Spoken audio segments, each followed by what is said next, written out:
ஒருவன் தன் தொழிலை இழந்தான், உறவுகளை இழந்தான், ஆன்மீகத்தை இழந்தான், தன்னம்பிக்கையை இழந்தான். இறுதியில் தன் வாழ்வையே முடித்துக் கொள்ளலாம் என முடிவெடுத்தான். அடர்ந்த காட்டுக்குள் வேகமாக ஓடினான். மீண்டும் ஒருமுறை கடைசியாக இறைவனிடம் பேசி பார்க்கலாம் என யோசித்தான். இறைவனிடம் கேட்டான், இறைவா, நான் இன்னும் உயிருடன் இருக்க ஒரு காரணத்தை மட்டும் உன்னால் கூற முடியுமா? வெறும் ஒரு காரணம் மட்டும் சொல், நான் உயிருடன் இருக்கிறேன் என்றான். இறைவன் பதிலளித்தான், இந்த காட்டில் தனிமையில் உள்ள உன் அருகில் என்ன இருக்கிறது? வெறும் புற்களும் உயர்ந்து வளர்ந்த மூங்கில் மரங்களும் மட்டும். அதனால் எனக்கு என்ன பயன் என அந்த மனிதன் கேட்டான். நான் சொல்வதை நன்றாக கேட்டுக்கொள் என்று இறைவன் கூறத் தொடங்கினான். நான் இந்த உலகை படைத்தது வறண்டு கிடந்த பூமியில் ஒரே நேரத்தில்தான் இந்த புல் விதைகளையும் மூங்கில் விதைகளையும் விதைத்தேன். முதல் வருடத்தில் புல் விதைகள் முளைத்து பூமியெல்லாம் பரவி வறண்டு கிடந்த இந்த பூமியை பச்சை பசேலென மாற்றிவிட்டன. ஆனால் மூங்கில் விதைகளோ முளைக்கவில்லை. அவை முளைப்பதற்கான எந்த அறிகுறியும் இருக்கவில்லை. இரண்டாவது வருடமும் பார்த்தேன், புற்கள் இன்னும் வளர்ந்து பெருகி இருந்தன. ஆனால் மூங்கில் விதைகள் அப்படியே இருந்தன. மூன்றாவது வருடம் பார்த்தபோதும் நிலைமை இதுதான். நான்காவது வருடமும் இதே நிலைதான்.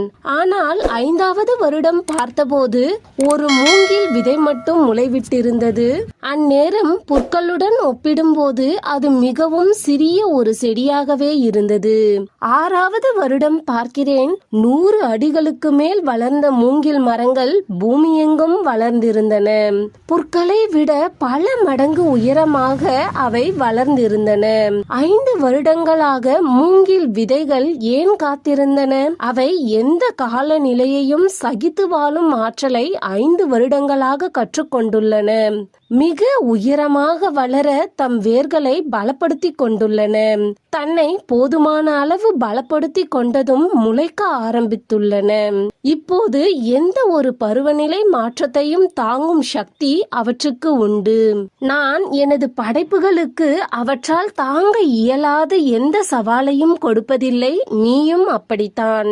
என்னை பொறுத்தவரையில் நீ இன்னும் முளைக்க ஆரம்பிக்கவே இல்லை.